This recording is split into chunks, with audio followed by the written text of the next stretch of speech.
If you're a nurse looking for inspiration, connection, or just a real conversation about what it's like to do this work, I've got a podcast recommendation for you. Voices in Nursing is a podcast from the AACN that shares stories from the bedside, tips for professional growth, and honest insights from nurses who get it. Whether you're brand new or have decades in, these episodes will remind you of why you became a nurse in the first place. So check out Voices in Nursing wherever you get your podcast, and I'll put a link in the show notes for you. Physically, what does it feel like to get shocked from the inside? I am going to be very honest with you. It is very painful. It lasts about 1 second.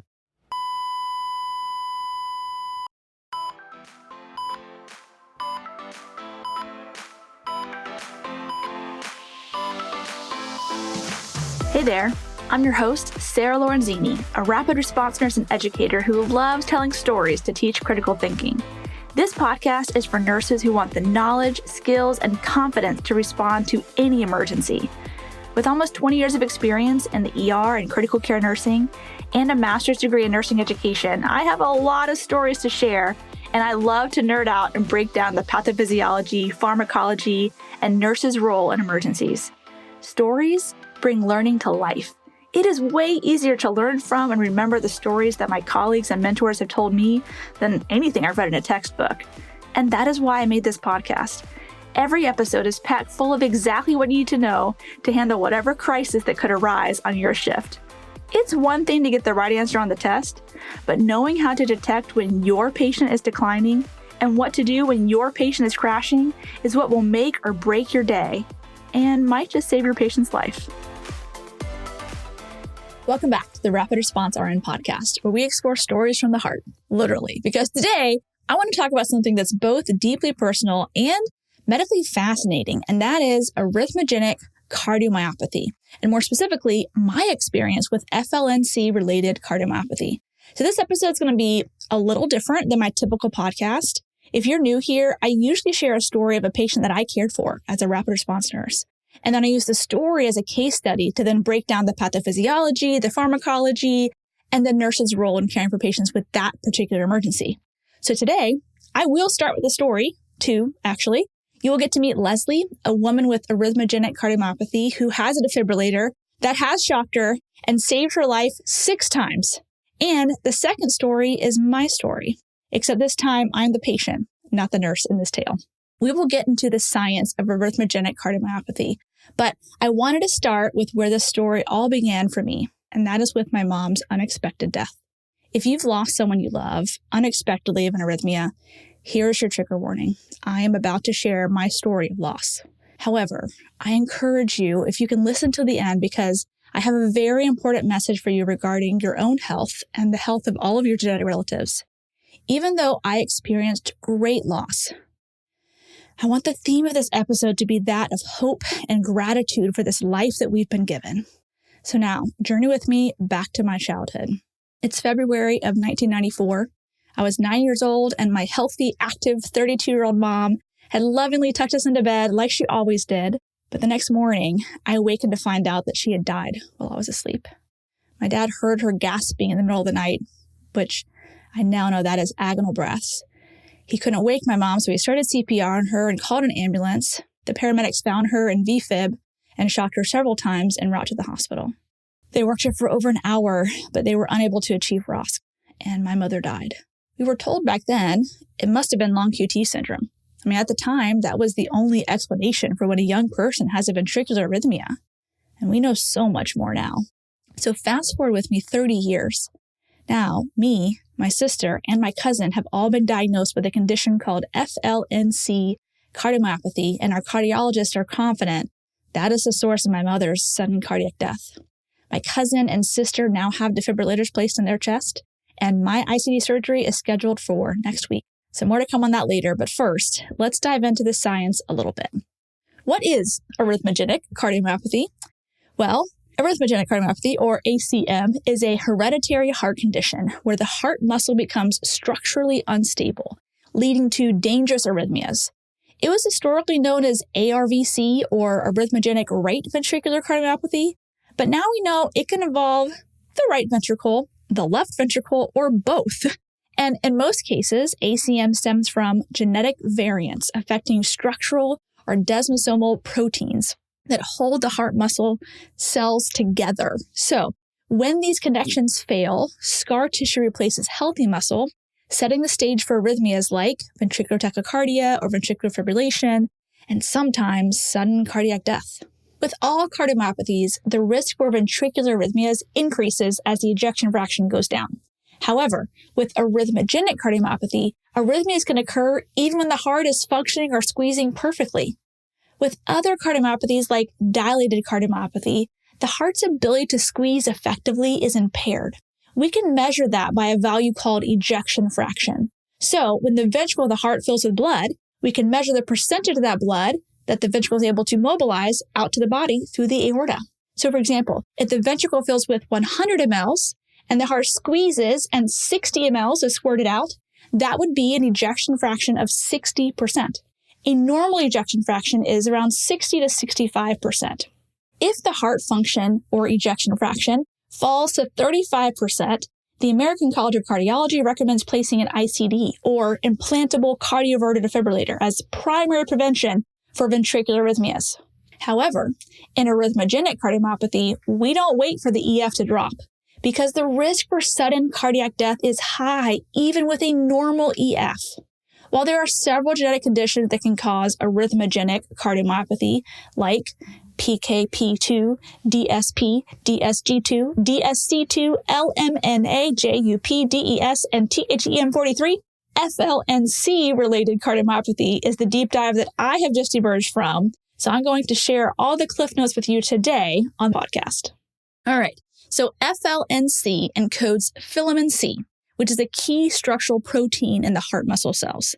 It kind of acts like a scaffolding of the heart's structural integrity. So when a pathogenic variant in FLNC is present, the scaffolding weakens. And over time, this leads to fibrosis or scarring of the myocardium and structural dilation of the left ventricle, which we call dilated cardiomyopathy. But the most concerning of all of the symptoms of FLNC cardiomyopathy is sudden arrhythmias that occur without warning, often even before the left ventricle dilation has ever developed. In fact, the most common first symptom of FLNC cardiomyopathy is cardiac arrest. And too often, the diagnosis comes after the cardiac arrest with maybe successful defibrillation or, sadly, upon autopsy. You're probably thinking, why have I never heard of this, Sarah? Well, neither had I. Not only is it rare, it was only discovered in the last 10-ish years. So here's a bit of history. It wasn't until the mid-late 20-teens that the FLNC gene was first associated with arrhythmogenic or myopathic heart phenotype. Researchers studying familial cardiomyopathies identified mutations in FLNC that correlated with both arrhythmogenic and dilated forms of cardiomyopathy. This recognition opened a new window into heart disease, showing us that arrhythmogenic cardiomyopathy isn't just about desmosomal proteins, but also about intracellular cytoskeletal components like filamin C. It gave clinicians a new gene to test, a new risk to uncover. So while it may be considered rare, that may just be because people don't know they have it, because the typical cardiac workup would not reveal FLNC cardiomyopathy, only a genetic test. I mean, just 20 years ago, genetic testing was rare and expensive. You'd pay thousands of dollars just to sequence one single gene. And now we are in a whole different era. So for reference, early in the 2000s, whole exome or whole genome sequencing would cost like $20,000 or more. By the mid-2010s, direct-to-consumer exome test dropped to under $1,000. But now genetic testing will cost you around $200, $500. But for some people, like me, it was actually free. So beyond the cost, the number of available genetic tests has also exploded. In the US, genetic tests grew from just over 600 in 2012 to more than 51,000 by 2022. This means that doctors and families have more access than ever before, not only for diagnosis, but early risk assessment for hundreds of genetic conditions from cancer to heart disease and so many more. So for me, getting the diagnosis was the easy part. It has been the cardiac workup and the scheduling for the ICD and dealing with my insurance company that's actually been the difficult part. I literally just swabbed my mouth with a few Q-tips and I sent it off to the lab. And then came the EKGs, the echocardiogram, the stress test, the cardiac MRI, and additional blood test. So as far as treatment goes, it is two-pronged. First, preventing sudden death. And second, managing heart function. It's recommended that patients with FLNC cardiomyopathy receive an implantable cardioverter defibrillator. So if and when they go into an arrhythmia, the device is there to shock them out of it. The second is what you would expect from any person with cardiomyopathy: beta blockers, antiarrhythmics, and traditional heart failure therapy. With regards to lifestyle modifications, avoiding intense endurance exercises that can worsen the condition, and keeping the heart rate down so as not to encourage arrhythmias. When I first received my diagnosis, of course, I looked at the internet not only for information, but for support. I found a FLNC cardiomyopathy Facebook support group, and I was the 19th person to join. That was back in March. I think now they have 45 members, and it's so many people with stories similar to mine. My sister died suddenly, so I got genetic tested. My child, my mother, my cousin. So many people who experienced loss, and then it led them to look into their genetics. And that is how I met Leslie. She's had her defibrillator since 2008, even before she knew that her ventricular arrhythmias were from FLNC. I reached out to her and asked if she'd be willing to let me interview her on my podcast. So let me share with you some of her story. Thank you so much for being willing to share your story with the nurses listening today, and also personally for me. I have so much to learn from you. To get us started, can you just introduce yourself and tell us something about you that has nothing to do with your diagnosis? Leslie Bear, and I am the mother of 3 children and the grandmother of 2 children. We're empty nesters now and living the dream. That's awesome. That's awesome. Okay. As far as your diagnosis goes, the cardiomyopathy, can you just take us back to the beginning? What were your first symptoms or signs that made you realize something might be wrong with your heart? The first indication that there was a familial heart gene in our family was the death of my sister. I'm so sorry. She died from cardiac arrest. Oh my gosh. Her name's Vicky.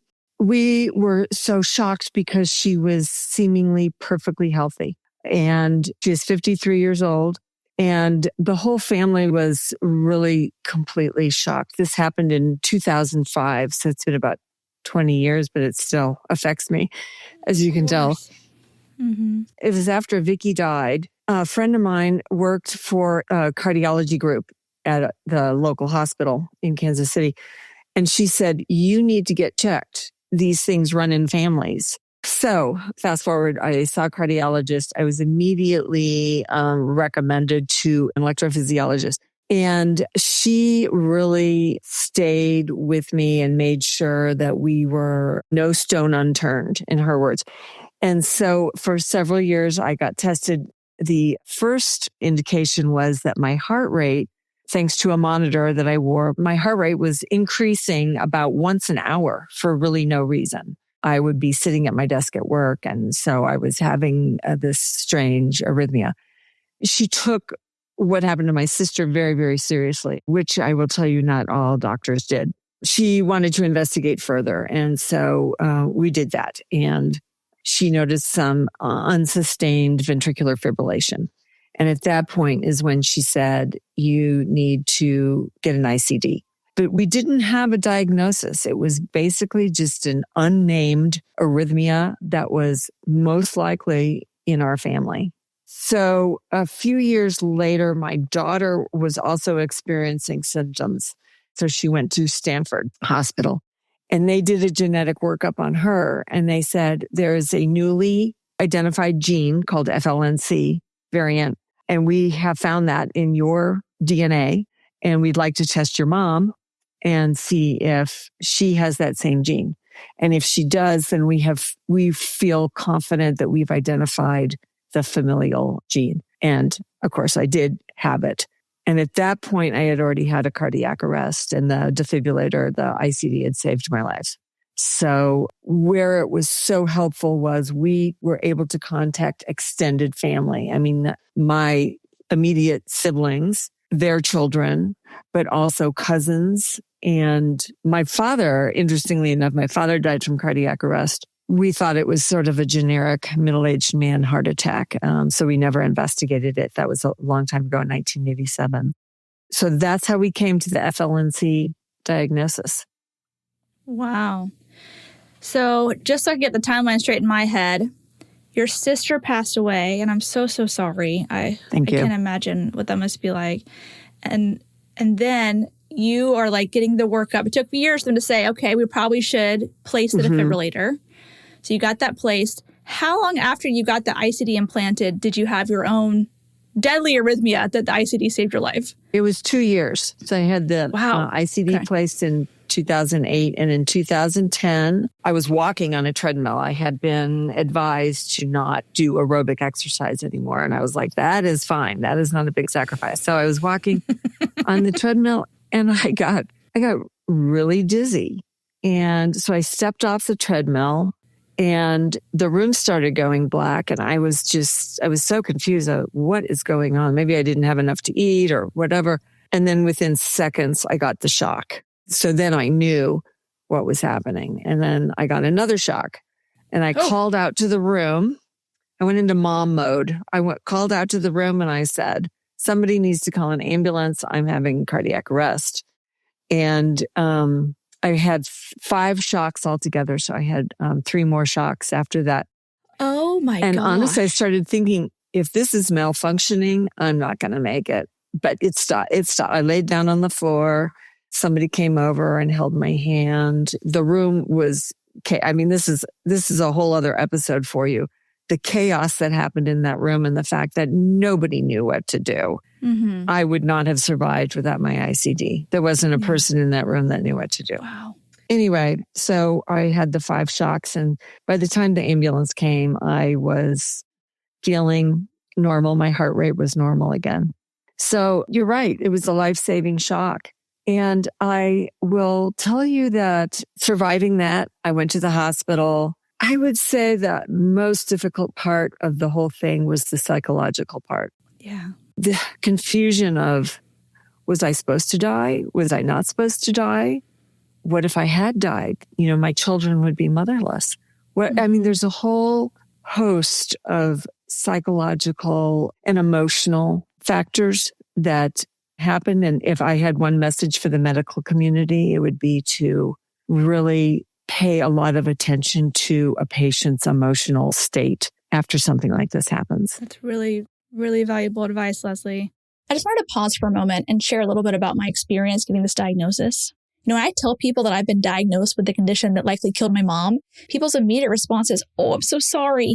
But honestly, this has been such a gift. Not that I'm happy I have this condition. It sucks being a patient. But I am grateful for the perspective it has brought me. I am so grateful that I've been given an additional 9 years that my mom did not get. I'm so grateful that my heart has got me to this point. The idea that I could go to bed tonight and not wake up tomorrow like my mom, or worse, that my kids would have to grow up without a mom like I did, that realization can be a little daunting. And I've had to really work through that fear. But with that knowledge, it's also given me an appreciation for the present moment. It has made me reconsider what really matters, how I spend my time, how I spend my money, how I spend my emotional energy. I find that things that would have upset me before, I just don't give it the attention I would have.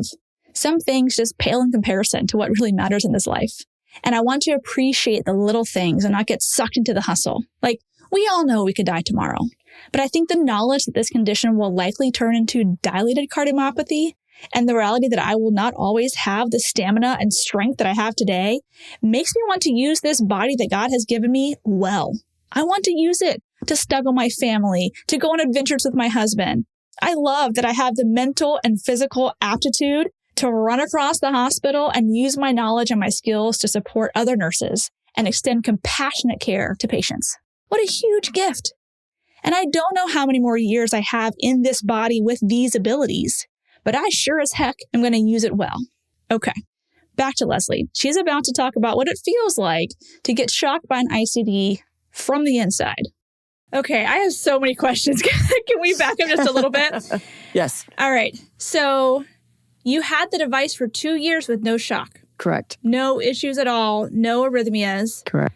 And then one day out of the blue, you're doing light cardio, and then it shocks you 5 times. After you received the first shock, you had the wherewithal to announce to the room to call 911. One, that is impressive. I hope that I have that in myself if I ever get to this point. I will tell you. So I got diagnosed a couple months ago. It's been a whole journey getting my insurance to approve the defibrillator. Sure. It's ridiculous. It is absolutely ridiculous. Oh, yeah. But my cardiologist said, and actually, back up, I asked him, what kind of exercise can I do? I'm a rapid response nurse. I run all across the hospital, up and down stairs. I do CPR on other people. Like, am I allowed to do that? And he said, short term, yes. I don't want your heart rate over 160. So I found myself being so aware of my heart rate at all times, whereas before, like, whatever, I'm happy with my heart rate stuff. I'm getting a good workout in. And now I'm at the gym and I'm constantly looking at my watch. What's my heart rate? What's my heart rate? Worried that something's going to happen. But you had the defibrillator in your chest, so you knew, okay, this is what's happening right now. Can you talk about the defibrillator itself? Do you have a SICD or a transvenous ICD? Like the other one that sits right here, or the one that sits underneath your skin and goes into your heart? I have one that sits under my skin. My daughter, who also has the gene, hers is on the side. Okay. She's younger, like you are. And is that the one they're going to give you, is the one on the side? Yeah. So she has that one and I have the one. I was 53 when I had my cardiac arrest, I guess. Let's see. So I was 51 when I got the ICD. Okay. So the leads are not a problem because I'm older. Okay. Yeah. So I'm 41, which is why they're like, we should do this because you're going to have multiple ICDs over the course of your life. And this one lasts longer. I mean, you know the whole thing, less risk, et cetera, et cetera. Mm-hmm. Okay. So you got shocked in 2008. Can you just share with us? I mean, obviously emotionally, that's a little bit of PTSD, but physically, what does it feel like to get shocked from the inside? Well, I am going to be very honest with you. It is very painful. It lasts about 1 second. Mm-hmm. My friend, who is the cardiac nurse, she's retired now, but the cardiac nurse at she told me, she said, if you ever get shocked, it feels like a horse kicking you in the chest. And that's pretty accurate, but it's over. I mean, it happens. It's 1 second and then your life is saved. Except for you, it's 5 separate seconds because you got shocked 5 times. Right. Yeah, that time it was. I subsequently had another cardiac arrest, but this was the main one for me. So, yeah, but guess what? Pain doesn't kill you. Right. But arrhythmias can. So yes, the trade-off is definitely worth it. Well, definitely. I mean, I'm sure you know this, that the survival rate of a cardiac arrest outside of a hospital is about 8%. And my sister did not survive. So I wanted to interject and say that if my mom had an ICD, she may have survived. My cousin is also still alive because of her defibrillator, and I hope to live a long, happy life with my defibrillator. I also wanted to take a moment to explain the differences between the devices we're talking about in this episode. So the first is the traditional transvenous ICD. This device sits just under the skin beneath the left collarbone, and thin wires called leads are threaded through the veins into the heart. The tips of those leads sit inside the heart, usually in the right ventricle, sometimes with an additional coil near the top of the heart. But because the wires sit in direct contact with the heart muscle, the energy required to shock the heart back into normal rhythm is relatively low, typically around 30 to 40 joules, depending on the device and programming. For comparison, when we have to shock someone externally through the skin, fat, muscle, bone, we usually deliver 150 to 200 joules. That difference is huge.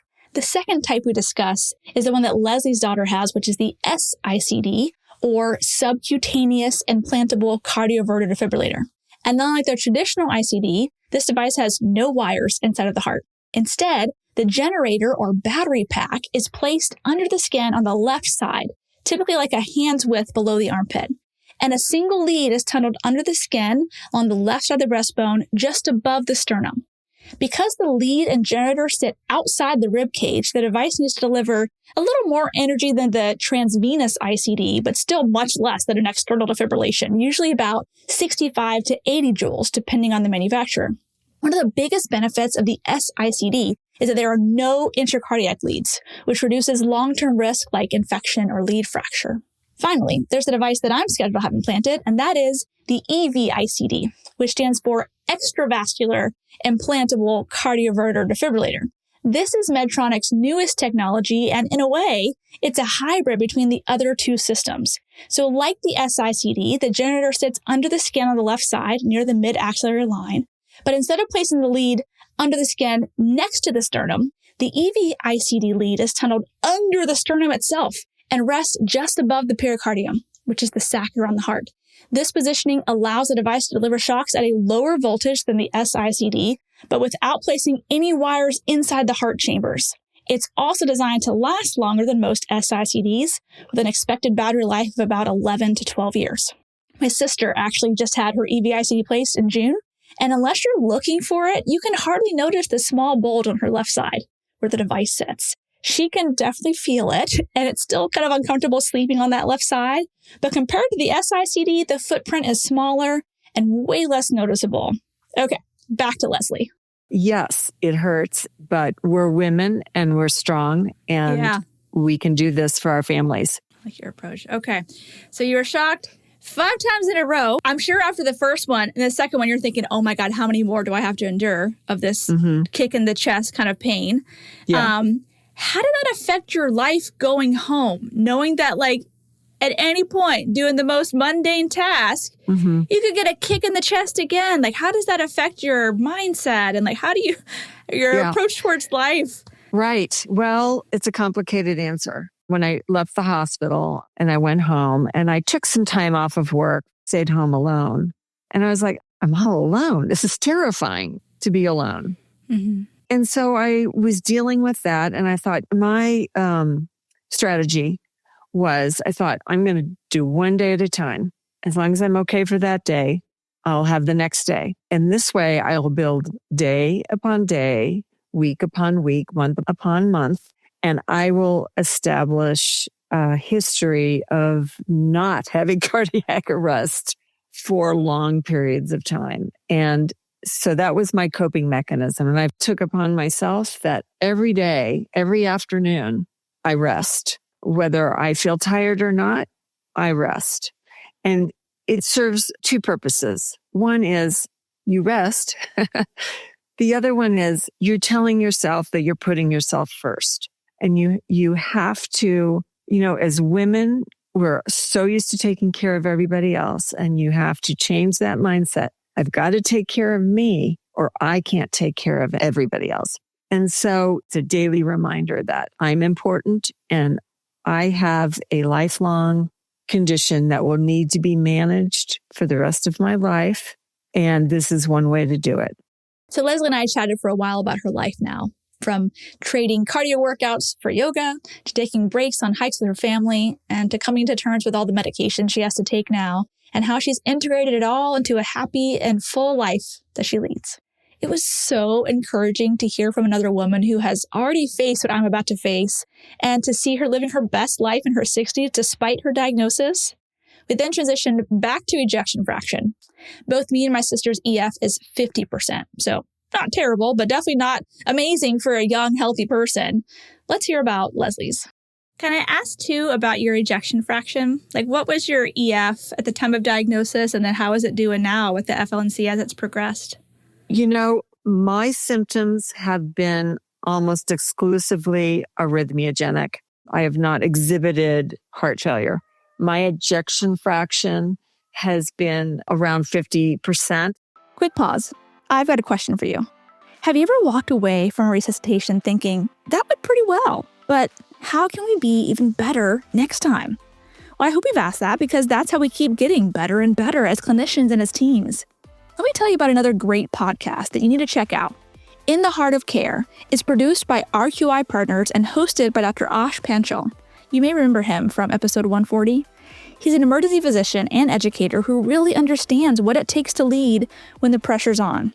This show takes you inside the real work of building readiness, what systems and strategies actually hold up during critical events, and how teams train, communicate, and grow from both wins and missteps. You'll hear honest stories from the front lines, lessons from sim labs, and practical tools that can help your team perform better when it matters the most. So whether you're at the bedside, running education, or leading a team, there's something in every episode for you. In the Heart of Care is available now, wherever you get your podcast. Give it a listen. Now, back to the episode. Leslie, this has been so good chatting with you. Is there anything else that you would want someone, me, for example, who's just been diagnosed with FLNC cardiomyopathy, to know or to do, or hindsight wisdom that you want to share with someone like me? I would say that it's a very manageable condition. And yes, it is something you'll have to manage the rest of your life, but you can manage it. There's lots of medications. There's a defibrillator. And I would tell anybody with FLNC, get the ICD without question. It's like probably the best thing you can do for yourself because it's possibly going to save your life. And so go forward as we women do with courage. That would be my advice. And to not let the diagnosis define you. Well, Leslie, I will take all of that wisdom with me. The idea of taking time to rest every day is honestly very foreign for me. I am a go, go, go, never stop, like to be productive, have a hard time sitting still. Mm-hmm. But now as I enter my 40s, I'm slowly starting to learn the beauty of rest, that rest is productive and I need to take time for it, even though it always is hard for me to do. But I will receive your wisdom. You have walked this journey before me, and I will choose to change my habits and incorporate rest into my life because I want to still be alive whenever my kids are, in their 40s, 50s, 60s. I want to be around for them. I have grandchildren. Granddaughters now that I never would have met. I have one other thing to tell you, and that is I'm a volunteer with an organization called Women Heart. We're a national organization. We're the coalition of women with heart disease. So everybody who's a volunteer has heart disease. We're trained at the Mayo Clinic to be what we call a champion, a women heart champion. So that's what I am. And it's woman to woman. And one of the things I do is I go to the hospital back home and I visit women in the hospital, but I also do public speaking and do one-on-one counseling. And the reason I'm telling you about this, I think it's really important for the medical community to know about this organization because you can go on the web or you can call. A patient can be connected with another woman who is either going through or has gone through something similar and get advice about her journey. We don't give medical advice, but we can tell you our journey, just like I've been telling you today. Yeah. It's a wonderful resource for any woman starting the journey with heart disease. Yeah, thanks for sharing that. If you'll email me the link, I'll actually put it in the show notes. Okay. And so nurses, if they're maybe counseling a patient, giving discharge instructions, they can also share the link and be like, and if you want this additional free resource, you said it's called Women Heart? Women Heart. Women Heart, okay. Well, I'll send you the link. You do great work. I love it. And I think there's just so much value in the shared collective wisdom of our experience. And so that's why I reached out to you. So thank you so much for your time. It's been really, really valuable. That's what we do, right? As mothers, as sisters, as friends, I really appreciate your time. You're welcome. Leslie, thank you. Again, this has been so valuable. I cannot wait to share it with the nurses listening to my podcast. And I hope that it reaches the right people and supports hopefully other people that have FLNC on their journey. So thank you again. I hope so too. And thank you. Thanks for reaching out to me. I'm really happy to be involved and to be part of a solution. Yeah, I appreciate you. Isn't Leslie just an inspiration? I wanted to highlight a few more things before I close. FLNC-related ACM isn't automatically a death sentence. With early detection, proper monitoring, ICDs, medications, and family screening, many live long, healthy lives. But like Leslie said, out-of-hospital cardiac arrest has a very poor survival rate. So, preventative interventions like an ICD provide the best chance at surviving cardiac arrest. One thing my cardiologist shared with me that I will share with you is this. Many people have genetic cardiac conditions and are walking around unaware. So many of the cases of unexplained sudden death are from arrhythmias. Even unexplained deaths like drowning for a person who could swim, or car accidents that it's assumed a person fell asleep at the wheel. Or often when someone dies and they're told, oh, they must have just had a heart attack. But no autopsy was ever performed to determine if it was a true coronary occlusion or something else. My point is, genetic cardiac conditions are probably more common than we know because genetic testing is just starting to become accessible to the common person. So here is my heartfelt message that I really want you to hear. So if you are multitasking right now, please come back to me and hear this part because it is important. If you've ever experienced fainting without explanation, or if a young family member died suddenly from a heart issue or unexplained accident, could you please talk to your healthcare provider? ask about a cardiac evaluation for genetic counseling. Bringing FLNC or similar genes into the light can change stories, and it can save lives. Early detection equals prevention for you, for the people you love. So please share this episode with friends or family that you think might need to hear it. I thank you for sticking with me till the end of this lengthy episode. It's a topic that, like I said, is near and dear to my heart, all pun intended. If you are interested in following my FLNC cardiomyopathy journey and learning more about my cool EVICD, follow me on Instagram. I'll be posting videos about my experience of getting my very own defibrillator. I may be slow to respond to the comments over the next few weeks, but I will eventually read every one of them. And if you're the praying type, please pray that God will guide the hands of my surgeon and that I will have peace as I face general anesthesia. I am a little nervous about being intubated, so please pray for that and pray for a speedy recovery. Thank you all. I hope that you learned something new from this episode, or at least that you were inspired by Leslie's story. So I will leave you with Leslie's words of wisdom. Take time to rest, because if you haven't taken care of yourself, you can't take care of anybody else. Before you go, I have an exciting announcement. You can now earn CEs for listening to this podcast. That's right. Our Renegade has teamed up with podcast hosts like me who are delivering amazing content that not only educates, but inspires you to be the best for your patients. You get to learn and earn continuing education credits while absorbing knowledge from thought leaders and innovators in the field of health and medicine. You're already listening to podcasts during your commute, at the gym, or while unwinding after a long day. So why not earn your CEs at the same time? And that's where pod classes come in. Yep, it's just what it sounds like. It's CE learning through podcast. To learn more, I put a link in the show notes for you. Well, thanks for listening. I hope you learned something that will save a life. Remember, nursing is a team sport, so trust your intuition and don't give up advocating until you are confident you've done what's right by your patient. The views and opinions expressed on this show are that of Sarah Lorenzini's. That's me and mine alone.